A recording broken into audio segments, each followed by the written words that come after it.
Salut à tous, je suis vraiment ravi de vous retrouver pour ce nouveau numéro. La street culture est très souvent rapprochée au sport alternatif et ça tombe bien, dans cet épisode nous parlerons street art avec un artiste qui utilise un petit vélo comme moyen d'expression. On suivra donc Monsieur BMX dans ses aventures. Mais avant ça, direction Pessac pour la 21e édition des Vibrations Urbaines. Bienvenue à tous dans Immersion Freestyle.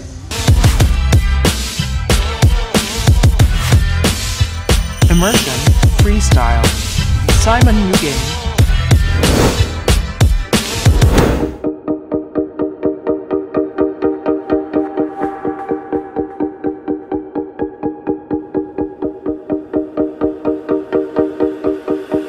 On est bien arrivé aux Vibrations Urbaines de Pessac, un des contests les plus mythiques en France.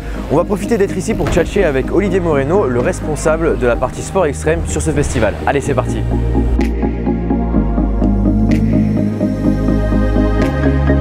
Donc comme promis, on est avec Olivier Moreno.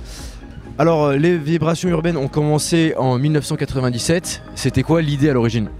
Alors l'idée, en fait, la mairie de Pessac avait envie de faire un festival pour les jeunes, mais ne savait pas trop par quel bout s'y prendre. Donc on a été contacté par le service jeunesse via l'intermédiaire d'une association qui existe toujours, qui a fêté ses, je crois, 30 ans il n'y a pas très longtemps, qui s'appelle PAD, Parallèle Attitude Diffusion.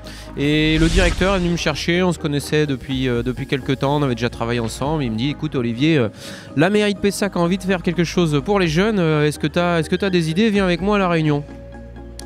Pas d'une, pas deux, moi qu'est-ce que je leur dis? Mes deux passions, la musique et la glisse, vas-y on va vous faire un festival là-dessus. Et c'est parti de 3 fois rien au début, c'est-à-dire que première année, très peu de moyens, on allait récupérer des modules à droite à gauche dans les skateparks de la région. Et puis petit à petit ça a pris de l'ampleur, programmation plus importante, de plus en plus de riders. Les fameux bouchers de Pessac ont commencé au bout de la 4-5e édition, je crois que ça a été labellisé par Soul. Et puis ça y est, la machine folle était lancée quoi. Est-ce que tu peux justement revenir sur les bouchers de Pessac? Qu'est-ce que c'est? Les bouchers de Pessac, c'est, comme je disais, c'est Soul qui a vraiment lancé cette idée, parce qu'effectivement le niveau était tellement dingue, on n'avait pas l'habitude en France de voir des contests comme ça où c'était fait par et pour les riders à l'époque, avec des gars qui avaient vraiment envie de se lâcher, et puis voilà, qu'on était entre potes, et c'était une boucherie de tricks. Donc voilà, c'est devenu les bouchers de Pessac. Dès les premières années, on a eu des étrangers qui sont venus, les marques et les importateurs BMX qui existent toujours à l'heure actuelle, qui nous ont soutenus beaucoup au début, qui envoyaient leurs riders. Donc forcément, on était à une époque, il y a plus de 20 ans maintenant, 97, où il n'y avait pas beaucoup de choses qui se passaient sur la scène. On était un peu dans le creux de la vague, et du coup on était les premiers sur la place, avec un esprit qui convenait et qui convient toujours au niveau des riders et l'esprit du riding originel. Donc voilà, je pense que c'est ça qui explique le succès des VU quoi.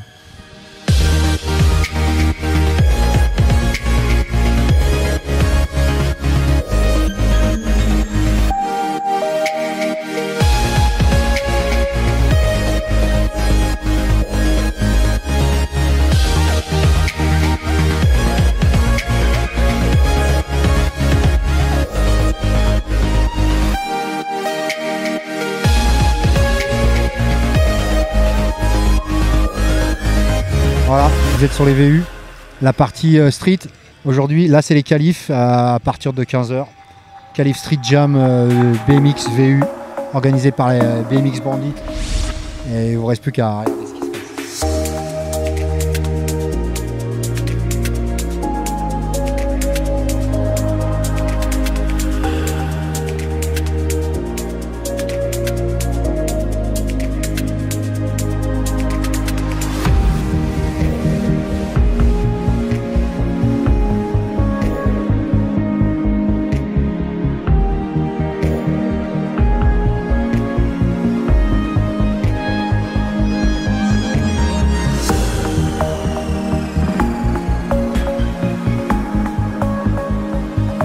Voilà, moi je travaille d'arrache-pied sur ce festival de façon à ce qu'il se passe le mieux possible avec toute une équipe. La clé du truc, moi ce qui m'intéresse, c'est que les riders ils me disent à la fin du contest: cette année on a passé vraiment un bon moment, et c'est ça qui est important.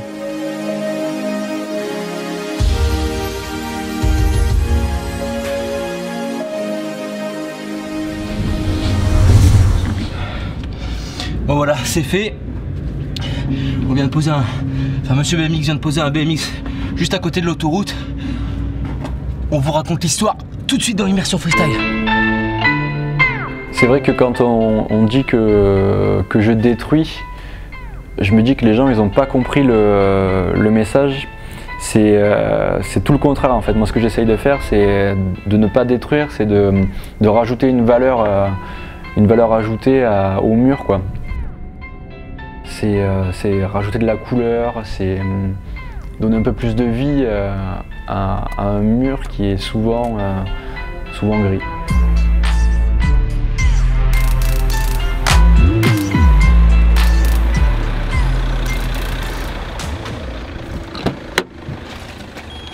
Yes.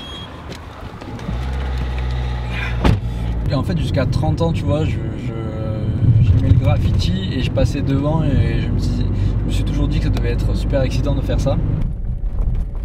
J'ai pas envie de faire ce que la société me dit d'être. Moi j'ai envie de faire ce que j'ai envie de faire, c'est-à-dire m'exprimer tu vois. Et moi les portes des Beaux-Arts elles n'ont jamais été ouvertes à des gens comme moi. Moi quand j'ai fini le collège on m'a dit tu vas en BEP quoi, on m'a pas dit tu vas aux Beaux-Arts et moi je vais contre ça tu vois, j'ai envie de m'exprimer. Tu vois quand t'as pas la clé, tu casses le carreau.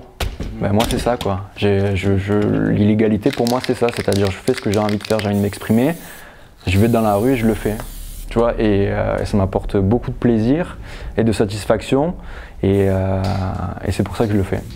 Limite quand tu vois je dis que je suis artiste, je me sens un tout petit peu prétentieux et du coup j'aime bien trouver des petits synonymes qui me correspondent un peu plus tu vois. Et bricoleur j'aime bien moi, j'aime trop cette expression bricoleur. Le projet aujourd'hui c'est d'installer un vélo sur les murs anti-bruit de l'autoroute A9, donc de l'autoroute à Montpellier. Je passe régulièrement sur cette autoroute et ce mur en fait ça me désole parce qu'ils ont ajouté un grillage donc il doit sûrement servir à ce que les graffeurs ne puissent pas faire de peinture. Ça sera un espèce de petit coup de gueule, moi je vais y aller, installer un vélo tu vois, coloré rose pour égayer ce mur tu vois, triste, grillagé.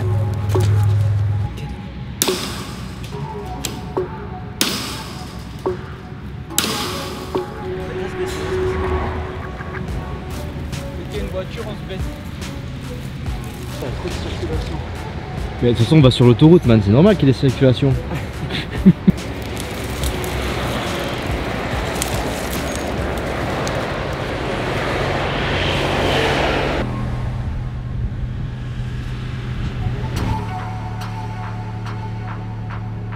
On passe par le ruisseau.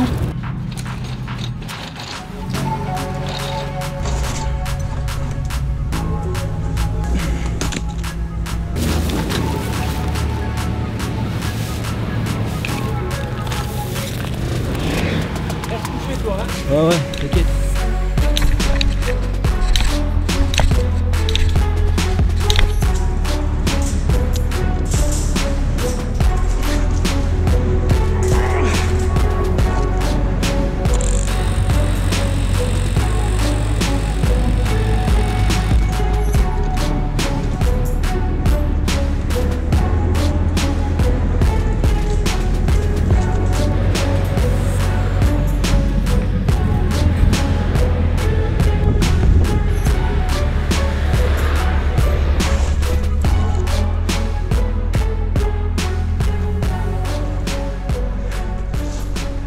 Là il faut vraiment qu'on se couche à chaque fois là maintenant. Pourquoi? Parce que si la police arrive, il faut pas qu'elle nous voie. Parce que là maintenant c'est plus grave, enfin c'est plus... Tout à l'heure on se baladait, ouais. maintenant on a fait un délit. Fais gaffe, il y a une voiture. Mais en soi c'est pas vraiment, n'a pas vraiment détérioré. T'as juste amené de la gaieté un peu ce qui s'est passé quoi. Exactement, j'ai mis de la couleur sur un mur ignoble avec un grillage qui me fait penser à Guantanamo. Donc pour moi c'est pas un délit. Tu veux qu'on aille là-bas là?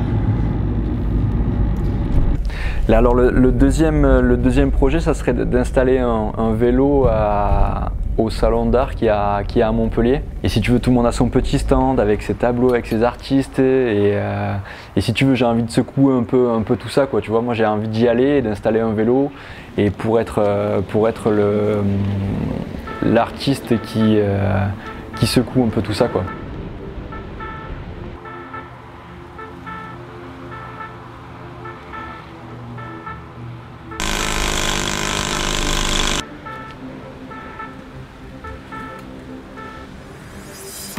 Et j'invite les gens à se lâcher sur ce qu'ils voient, voilà. Sans savoir pourquoi ce mec a accroché un vélo, tu vois. Allez-y, lâchez-vous, interprétez comme vous avez envie, c'est ce qu'il faut faire. Immersion Freestyle, c'est terminé pour aujourd'hui. J'espère que vous avez passé un bon moment en notre compagnie. Depuis notre tournage, malheureusement, les BMX ont été retirés, mais le régisseur de la Sud de France Arena nous a annoncé une bonne nouvelle, une future installation dans la salle. Du côté de Pessac, Olivier et toute son équipe vous attendent pour la 22e édition des Vibrations Urbaines. Quant à moi, je vous rappelle de vous abonner, de poser un petit pouce bleu, ça sera un grave plaisir. Vous pouvez aussi nous retrouver sur Instagram et Facebook pour suivre toutes nos aventures. Allez, je vous laisse, prenez soin de vous, parlez d'immersion freestyle tout autour de vous, mais n'oubliez pas, le plus important, c'est que si vous allez rider, sortez casqué. Salut la famille, ciao!